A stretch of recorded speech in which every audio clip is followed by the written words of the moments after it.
오늘은 제사장과 레위 사람들이라는 제목으로 말씀을 나누겠습니다. 오늘 본문은 느헤미야 지도자 때의 성전 봉헌식에 앞서서 제사 의식을 치렀던 제사장과 레위 사람들, 이 종교 지도자들이 귀환한 명단을 담고 있습니다. 이 종교자들이 귀환한 명단을 이렇게 살펴보면 그들이 차지하는 위치가 얼마나 중요한 것이었음을 강조하고 있습니다.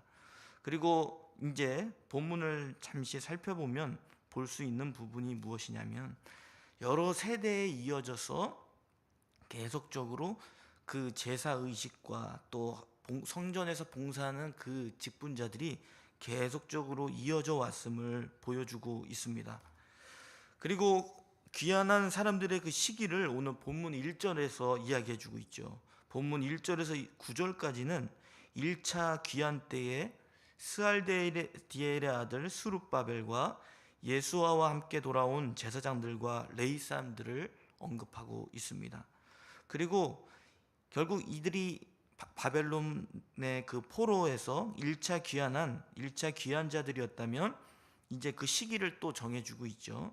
스룹바벨과 예수아가 페르시아의 왕 고레스 칙령 때에 제사장들과 레위인을 중심으로 귀환했다고 한다면, 지금 현재에 이르러 약 주전 520년부터 에스라 느헤미야가 활동하던 주전 5세기 말까지 귀환한 명단 가운데 제사장들과 레위 사람들의 명단이 늘 함께 있었다는 것을 보여주고 있습니다. 그래서 제사장들과 레위 사람들의 이 명단을 설교하려고 하니까 조금 많이 힘이 들더라고요. 제가 너무 생소한 이름들이 너무나도 많아서, 그래서 좀 적용을 중심으로 오늘 말씀을 전하려고 합니다. 이처럼 스룹바벨과 예수아의 귀한 그룹들이 제사장과 레위인을 중심으로 제사장 22명의 제사장들이 귀환한 것을 보여주고 있습니다. 잘 알고 계시다시피 느헤미야를 계속 보면서 우리가 알고 있죠. 1차 귀환했었던 스룹바벨을 통해서 성전 재건을 하려는 일들이 있었죠.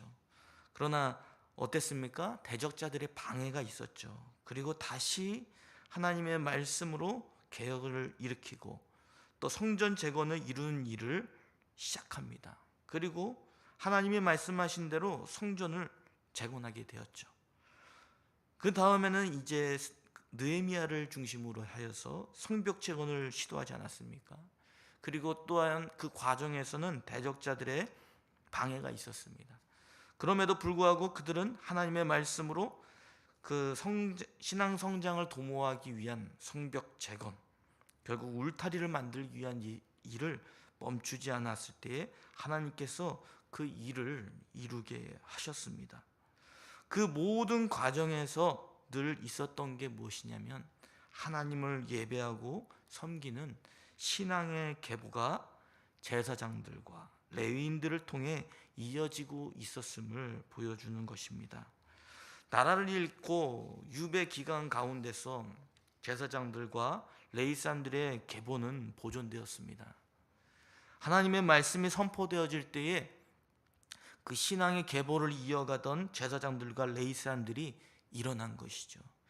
세상 가운데 감추어져 있던 신앙의 인물들이 일어났다는 것을 우리에게 보여줍니다.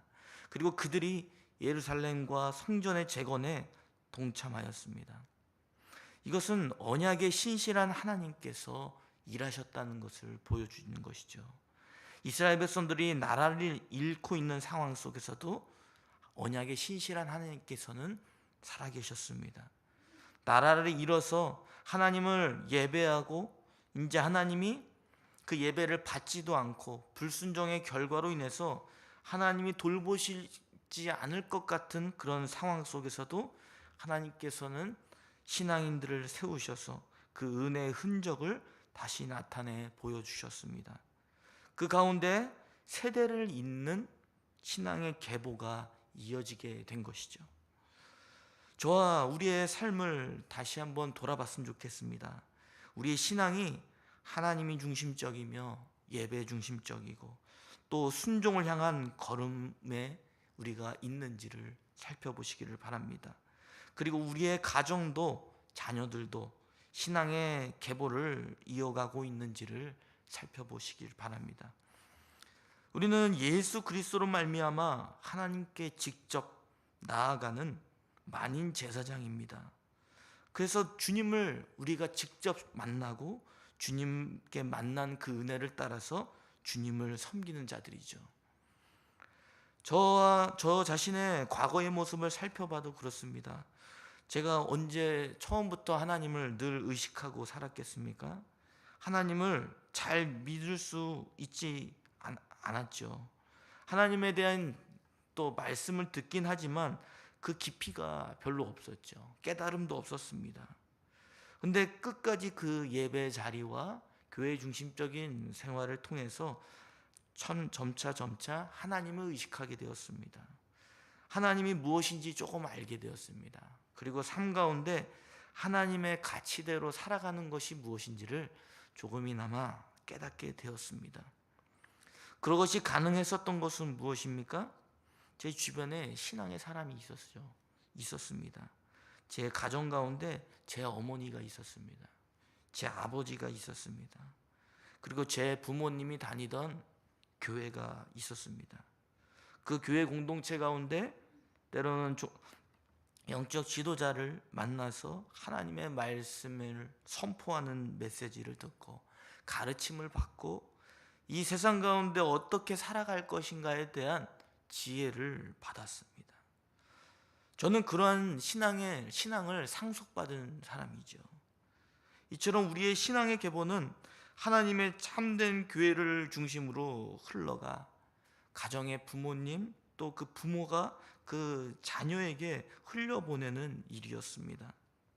그리고 그 신앙의 계보 가운데 저 자신도 부끄럽지만 조금씩 믿음이 성장하고 있음을 느끼게 됩니다.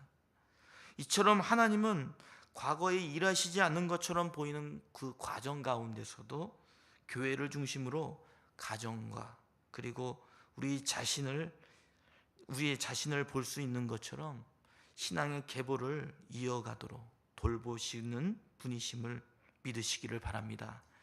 지난 과거를 돌아보시기를 바랍니다. 여러분의 신앙이 하나님을 더 의식하고 하나님을 향한 삶으로 나아가고 있습니까?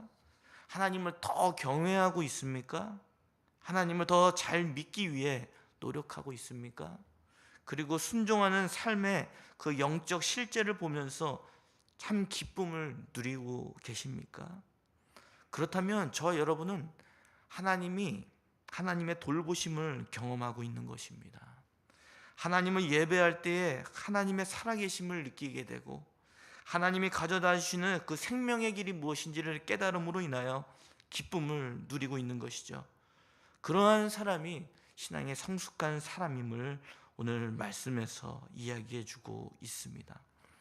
우리가 하나님으로부터 여러 경험들을 하였고 받은 은혜들이 있습니다. 그러나 돌아보면 하나님이 우리를 도우시고 이끄신 삶의 모습 때문임을 기억합니다. 그것은 우리가 세상 가운데 하나님이 돌보신다는 증거가 우리가 때론 어려운 일들을 경험하게 됐을 때에 하나님이 해결해 주시는 문제가 아니죠. 세상에서 돈과 명예를 얻는 것이 궁극적인 하나님의 돌보심의 증거가 되지 않습니다. 그것은 하나님을 이 세상을 다스리시는 하나님 앞에 회개하며 그분을 예배하고 섬기는 신앙이 더 깊어지는 모습을 통해 하나님의 돌보심을 다시 한번 경험하게 됩니다. 이처럼 하나님은 교회를 통해 신앙의 계보를 이어가시는 분이십니다. 하나님은 하나님의 돌보심의 은혜를 누릴 수 있는 저와 여러분이 되시기를 바랍니다. 그리고 이미 하나님의 돌보심을 우린 누리고 있습니다. 다시 한번 말씀드리지만 우리는 하나님의 돌보심을 하나님을 향한 더 간절한 그런 경외하는 마음들, 하나님을 섬기려는 마음들, 이 세상 가운데 하나님의 말씀의 가치에 따라 살려고 하는 그런 삶의 태도가 하나님의 돌보심의 증거임을 저와 여러분이 기억하시기를 바랍니다. 그래서 본문을 이어서 보면 10절부터 11절은 대제사장 명단을 이야기해주고 있죠. 10절에 귀한 1세대인 대제사장 예수아가 본문 1절에 느헤미야와 함께 귀환한 그 예수아인지는 불분명한 것 같습니다. 그러나 예수아를 중심으로 해서 그 요아김, 엘리야십을 연결하고 있는데 이들은 대제사장 계보를 이야기하고 있는 것이죠. 그래서 정확하게 예수아인지는 알 수는 없지만 그래도 대부분 학자들이 학계 1장 1절에서 말하고 있는 스룹바벨 시대의 대제사장인 예수아라고 말합니다. 그리고 느헤미야 시대의 대제사장으로 있었던 엘리야십은 귀환 이후에 중간 시기를 이어주는 대제사장 계보를 말하고 있죠. 이어서 11절에는 요야다, 요나단, 아뚜아가 기록되고 대제사장 계보를 잇고 있음을 보여주고 있습니다. 요야다에 대해 아는 바가 거의 없지만 요야다가 요나단을 낳았다고 말하지요. 그러나 본문 22절에는 엘리야십, 요야다, 요하난, 야뚜아를 서술하고 있는 것으로 보아서 지금 본문에서 말하고 있는 요나단은 필사의 오류로 간주된다고 학자들은 이야기합니다. 그래서 11절의 요나단은 요하난으로 수정하여 있는 것이 바람직하다고 말합니다.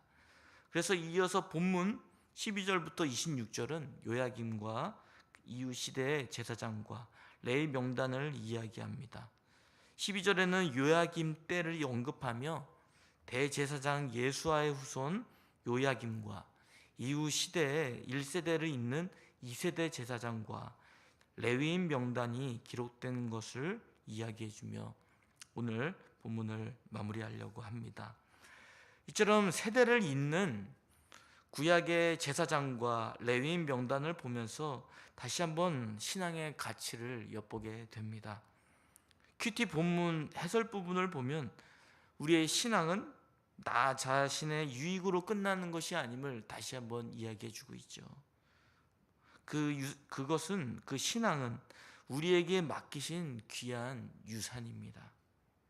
이것이 하나님의 그 거룩한 백성들이 주변에 있는 사람들 그리고 가정에게 줄 수 있는 가장 큰 유산이라는 것이죠. 세상에 어려움들이 있을 때에 하나님을 의지하는 법을 알려주는 것, 그것이 신앙의 유산입니다. 하나님이 어떤 분이신지를 가르쳐주는 것, 그것이 신앙의 유산입니다. 그리고 하나님이 어떻게 산 가운데 도우시고 인도하시는지를 경험한 것들, 그리고 그 지혜들을 알려주는 것이 신앙의 유산입니다. 저도 늘 생각합니다. 제가 성도이며 동시에 목사로서의 길을 걸어가지만 늘 생각하는 것이 내가 다른 사람에게 줄 수 있는 유익이 무엇일까 늘 생각합니다. 내가 먹을 것을 좀 더 사줘서 그 사람들에게 먹을 것을 채워주는 것이 정말 궁극적인 그 사람을 위한 유익일까? 그것은 일시적이죠. 때론 다른 사람을 위해 육적인 필요와 또한 정신적인 필요를 채워주는 것은 우리에게 중요한 일입니다. 그러나 더 중요한 일이 있죠. 우리가 육적인 필요와 정신적인 필요를 채워주면서 결국 하나님에 대한 신앙을 심어주는 일이 우리에게 가장 유익하고 큰 유산임을 믿으시기를 바랍니다. 그래서 우리 가정에게 흘려보내시기를 바랍니다. 생각해 보시며 내가 자녀에게 줄 수 있는 가장 큰 유산이 무엇일까? 돈일까? 명예일까? 아니면 육신의 필요를 채워주는 것일까? 그것은 마땅히 채워줘야 될 일임에도 불구하고 우리가 궁극적으로 채워줄 수 있는 것은 신앙의 유산임을 기억하시기 바랍니다. 최종적으로 하나님을 알게 되고 하나님으로부터 받는 복을 얻게 되는 그 삶을 영위할 수 있도록 신앙을 전수하는 것이 이 세상 가운데 우리가 줄 수 있는 가장 큰 유산임을 기억하시며 우리 가정 가운데 우리 교회 가운데서 정말 이 신앙의 유산을 잘 흘려보내실 수 있는 저와 여러분이 되시기를 바랍니다. 말씀을 맺겠습니다. 하나님은 느헤미야 때에 오늘 성벽 봉헌식에 앞서 하나님을 예배하며 섬기는 신앙의 계보가 이어지도록 제사장과 레위 사람들을 세우셨습니다. 이처럼 하나님은 하나님의 자녀들이 믿음 가운데 자랄 수 있도록 돌보시는 분이십니다. 우리 인생에 하나님이 우리를 돌보신다는 분명한 증거는 하나님을 더 의지하고 있다는 모습을 통해서 알 수가 있죠. 하나님의 말씀의 기준으로 이 세상을 살아가고 있다는 것이 분명한 증거라는 사실들을 기억하시길 바랍니다. 신앙의 성장과 말씀을 통해 은혜를 늘 누리기 위해 교회 중심적인 삶을 포기하시지 말기 바랍니다. 여러분이 만난 하나님과 하나님을 아는 지식, 그리고 삶으로 만난 하나님에 대해서 그 지혜를 주변에 있는 사람들, 가정, 우리 자녀들에게 전수하시는 저와 여러분이 되시기를 바랍니다.